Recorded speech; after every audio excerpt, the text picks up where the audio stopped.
do dedo polegar produz um efeito hipnótico. Nossa. É porque aqui ninguém é macumbeiro, né? Principalmente macumbeiro raiz da antiga, né? E senão ia lembrar que tudo isso é feito na Umbanda. Alguém tem dúvida? Esse DMT é produzido na pineal? Não, é neurotransmissor. O sonambulismo poderia ser produzido por fricção no alto do crânio e da nuca de um indivíduo em estágio letárgico.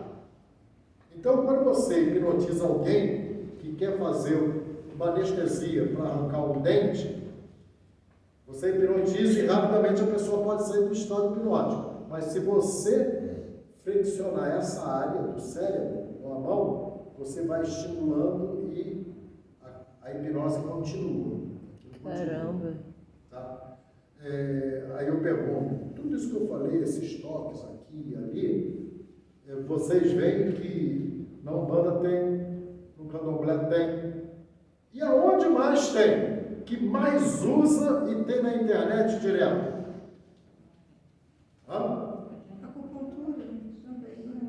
Religião, peraí. É religião ou é. Não, aonde? Religião.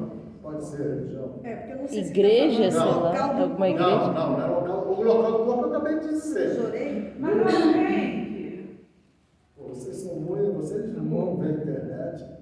Depois que vocês me derem o WhatsApp de vocês, eu vou passar um monte de vídeo de como é feito o trabalho na igreja evangélica, na igreja católica. Aquilo tudo, aquela gritaria, tudo, o cara coloca em estado hipnótico. Estado hipnótico a pessoa. Os caras são Também com a muito voz, bons. né? Os caras começaram a descobrir, e a maior parte deles, vão estudar psicologia, entram pelo ramo da hipnose, todos eles são formados. Faz um levantamento de seres que estão com o pezinho na psicologia e na hipnose, todos eles. A quantidade de vídeo mostrando isso, se vocês colocarem na internet, Antônio Carreiro, hipnose e religião, vocês vão ver um monte de vídeo desse cara, um monte de vídeo. Caramba. Mostrando. Tá? Então aquilo ali não é gente que foi comprada para fazer, para cair, nada não. Ele levanta o braço.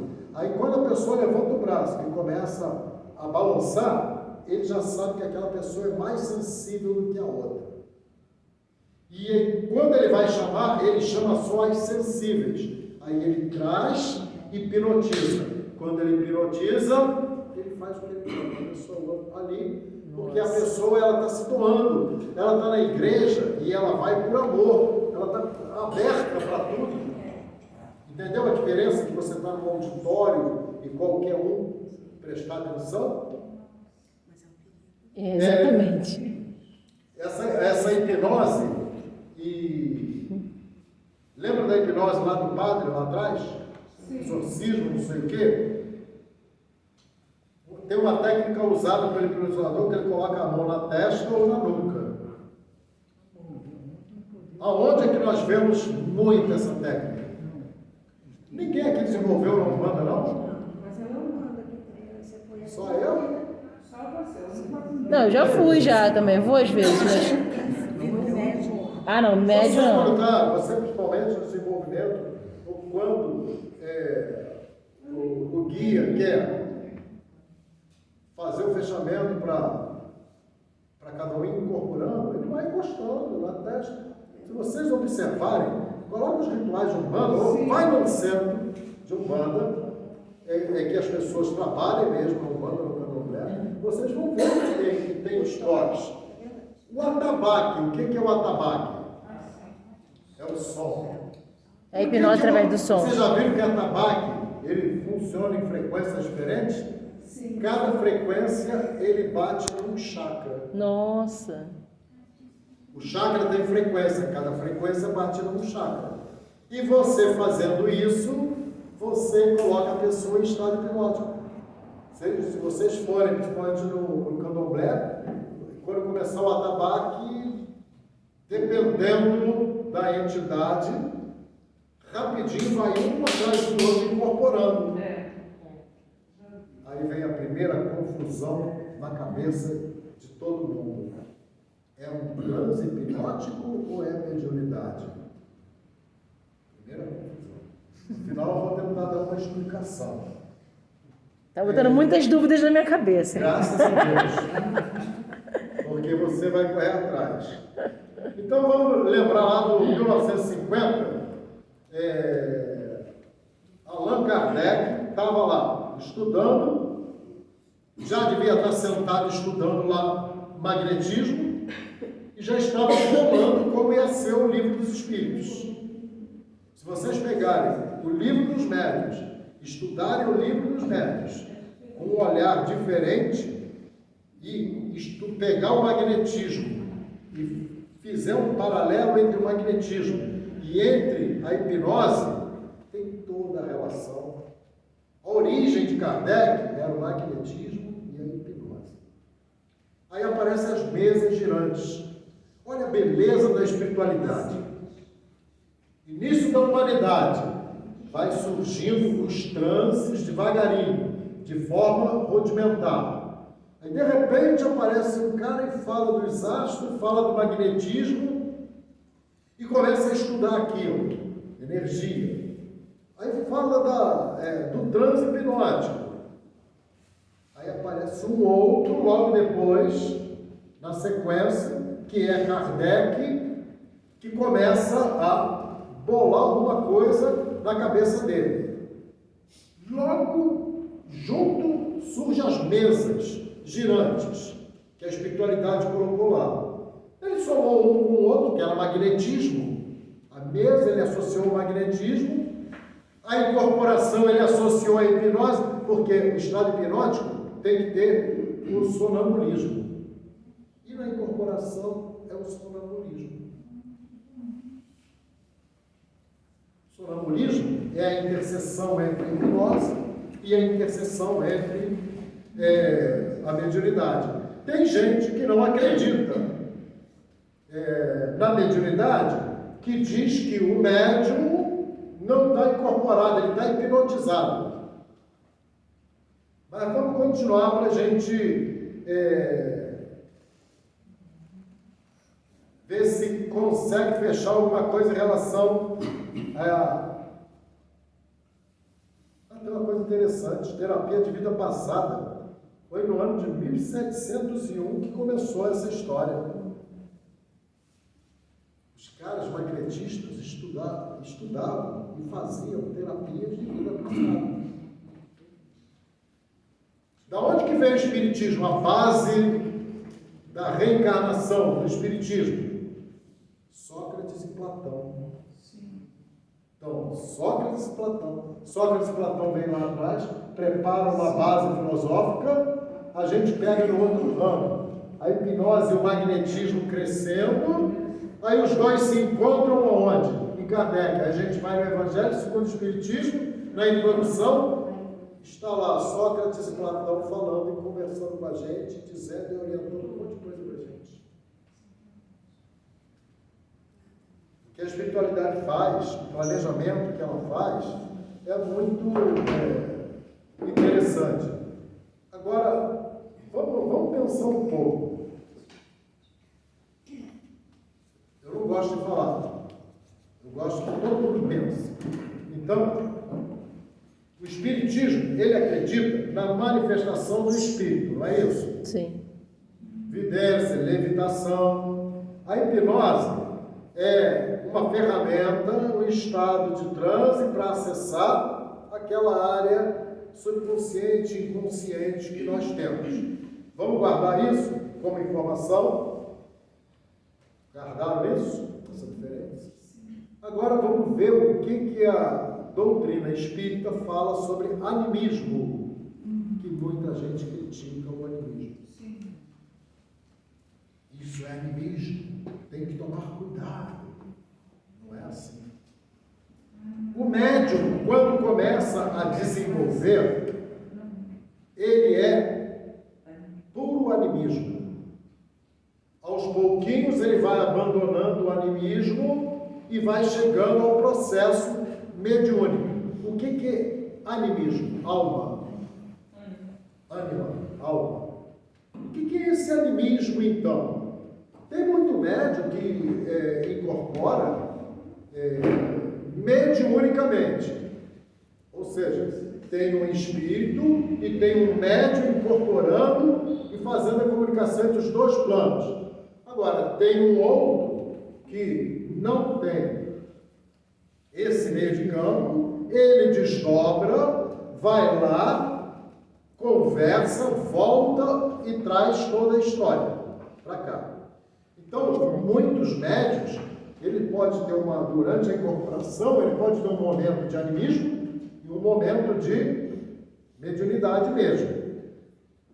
Diz a espiritualidade em relação ao animismo o seguinte: não, primeiro vamos ver como é que é a cura através da hipnose não verbal. A cura pela hipnose não verbal é o seguinte: você dá os toques, coloca a pessoa em transe, a pessoa entra no transe e ela começa a gesticular, falar, entra no estado ali, ou então apagar. Este transe, ela está conversando no subconsciente dela através de lembranças, de sinais, de dores, de significados. E, teoricamente, quando ela sai do transe, pode não ser uma vez, ou 2 ou 3 vezes, ela resolve o problema dela.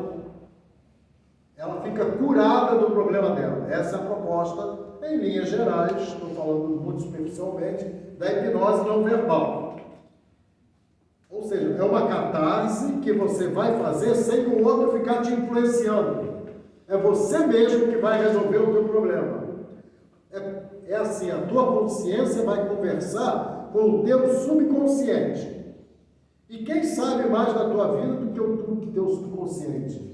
No teu subconsciente estão registrados, por exemplo, personalidades de vida passada que a apometria usa muito. Às vezes nós, como nascemos espírito, lá incorporado, pensamos que é espírito, e não é espírito, é uma personalidade de vida passada.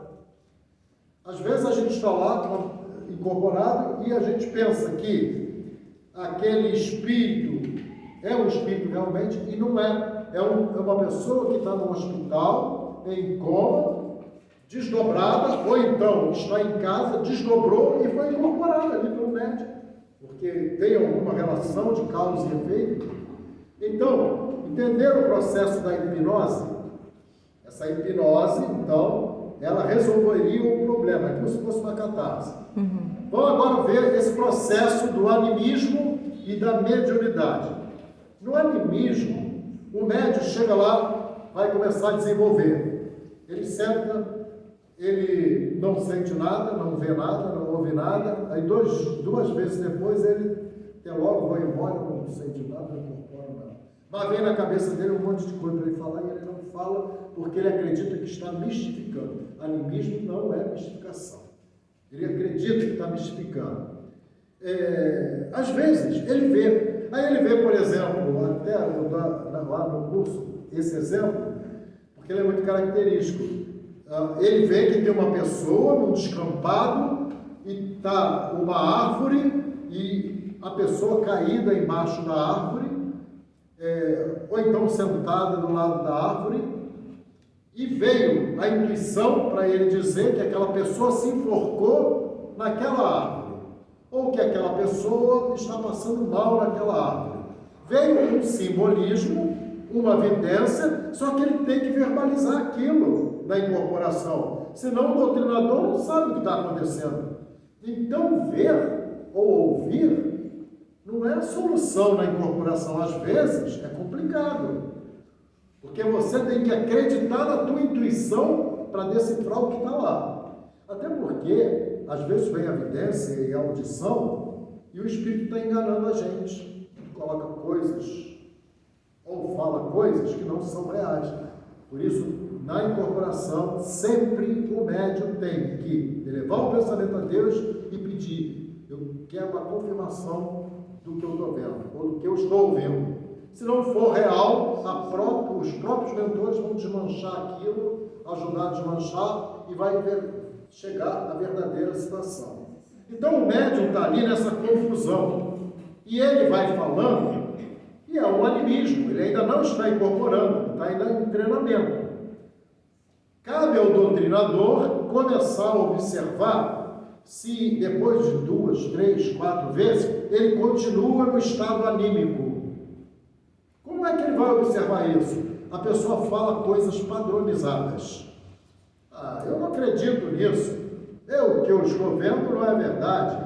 Eu não aguento mais. São chavões que mostram que coisas que não ligam nada a coisa nenhuma. Então o cara não está acreditando no que ele está vendo. Aí ele chega para aquele médico, conversa com ele e fala: agora começa a pegar o que você vê, o que você sente, ou o que vem na tua intuição e trabalha com amor o que está acontecendo e relata. Aí aos pouquinhos ele vai liberando, o animismo vai diminuindo e aí ele vai se tornando um médium. Entendeu essa fase inicial em que o médium está sendo preparado e do animismo ele vai passando para a mediunidade? E tem médios que misturam uma com o outro e aí ele, por vaidade, começa até a mistificar por conta disso. Mas aí é a história de cada um vai responder pelo que faz na vida. Qual é a relação com a hipnose? Essa fase do animismo é uma catarse. Então, as pessoas que orientam durante a incorporação têm que ter carinho e amor por quem está ali. Por que tem carinho e amor? Aquele médico que está no início do desenvolvimento, ele está se curando de situações passadas.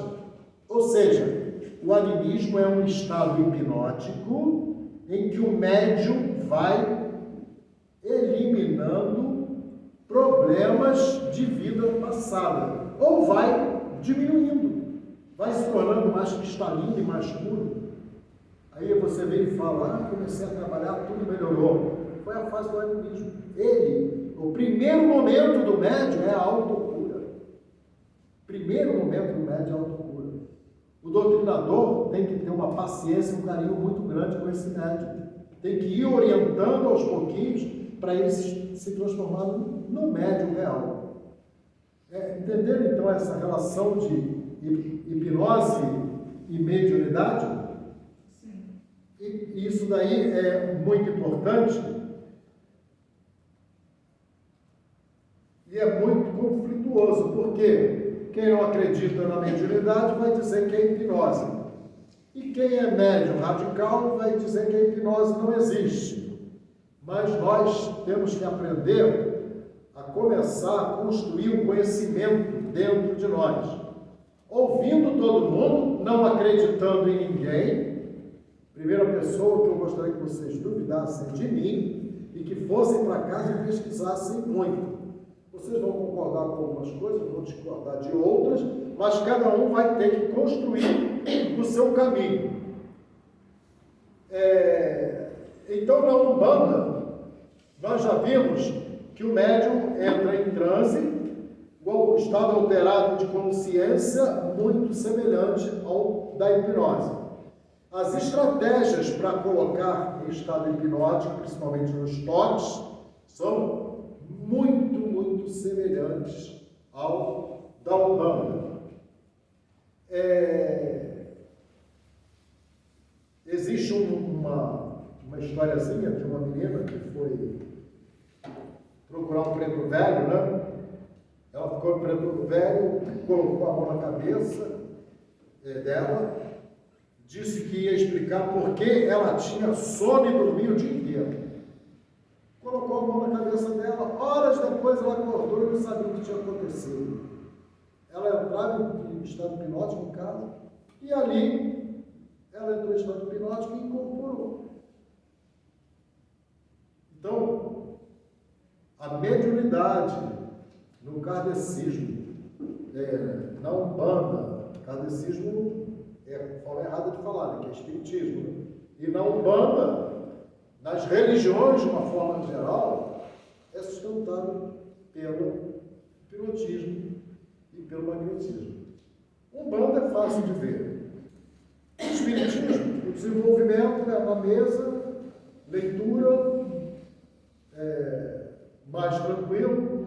Muitos médicos incorporam, que é evidente ver que eu tenho um monte de ponto preto velho, acabou sentado na mesa, aí todo mundo pensa que é ser um doutor, que é não sei o quê, não sei o quê.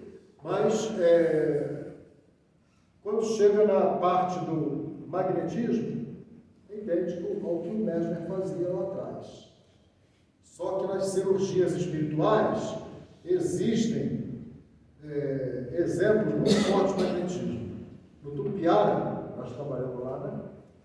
Na cirurgia do Tupiara, você vê gente. Como é que você entra lá na cirurgia? Você vai com uma maca, entra no centro cirúrgico. É 1 minuto. Você fica lá dentro. É muito rápido mesmo.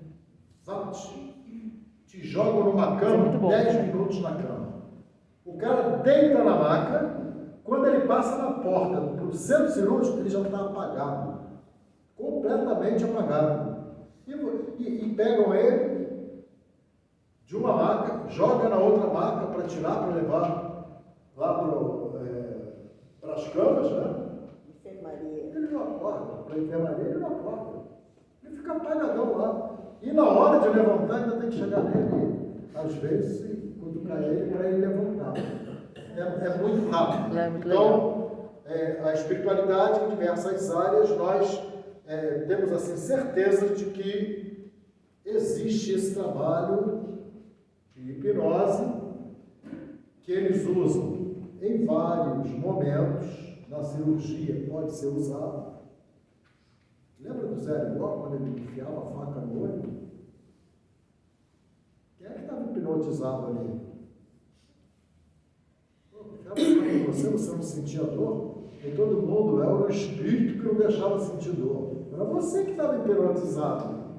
Porque você pode estar hipnotizado com a consciência plena e de olho aberto. Na hipnose verbal, você está hipnotizado e parece que está naturalmente. Nós estamos hipnotizados na televisão. A televisão quer vender um produto, começa a colocar mensagens subliminares e daqui a pouco você vai comprando todos os produtos, não sabe nem porquê. Foi hipnotizado. A mensagem subliminar foi lá para o teu subconsciente, uma caixinha lá, e você acabou se entregando. Né? A tecnologia é usada poderosamente nessa área. Fala, Paula. O livro dos médios, por acaso, cita alguma hipótese da hipnose? Você não vai usar, não vai ver hipnose no livro dos médios. Então, você vai ver a palavra transe. A gente tem que ler e entender. Kardec não estava falando de hipnose nem de magnetismo. Ele colocou ali, mas porque no momento dele, ele estava num momento em que o mundo estava numa revolta muito grande. Tanto é que logo depois pegaram lá na Espanha e queimaram todos os livros espíritas. Se ele fosse mais fundo, o negócio ia ser pior. Mas a gente, quando vai nas revistas espíritas, lá fala direto de magnetismo e hipnose. Muito, fala muito. São muitas edições da revista espírita. Revistas espíritas são assim, 500, 600 páginas por ano escritas de revista espírita. Nossa. É um cabedal de conhecimento muito grande. Eu gostaria de falar. Se não me engano, o livro dos espíritos fala bastante sobre estados de hipnose e forma. Não usa o nome hipnose. Não usa esse nome, mas ele menciona os Sim, estados. é isso que eu estou pedindo para olhar, principalmente no livro dos médios. Palavra transe e outras palavras, frases que demonstram o status do uso da hipnose. Como na revista espírita ele não fala direto do nome duplo etérico, porque duplo etérico, usado por Blavatsky, pela escola esotérica, ele usava outros termos, mas dizia que todos os materiais tinham um campo de energia que envolvia eles. E o nosso duplo etérico não é um corpo, é a emanação de energia exalada pelo corpo, produzido na mitocôndria das nossas células, somado com os nossos pensamentos e somado com o fluido vital que nós trazemos para viver determinado número de anos aqui no nosso planeta Terra. Eu gostaria de, para terminar, né, que vocês pensassem na utilidade que tem nós entendermos o que é hipnose, o que é esse transe hipnótico, e quem puder, tem na internet pessoas sérias falando sobre a auto-hipnose. Usar essa auto-hipnose para a nossa reforma íntima. Reforma íntima. Auto-hipnose para a reforma íntima. Porque nós nascemos com um único objetivo: nós evoluirmos. Para evoluirmos, temos que mudar o nosso modelo mental. E para mudar o modelo mental, nós temos que tirar o que está aqui, entre aspas, e colocar um outro. Um dos caminhos é nós descobrirmos aonde nós erramos e mudar alguns erros que nós temos na nossa vida. E se nós só fazemos essa mudança através de repetição. A ligação dos neurônios é feita por repetição, repetição, repetição. E a auto-hipnose pode facilitar com que nós desencadeemos esse processo de repetição. Infelizmente não dá para continuar falando por causa do tempo, mas é muito interessante associar hipnose, todas as religiões, para nós entendermos o que acontece nessas religiões, mas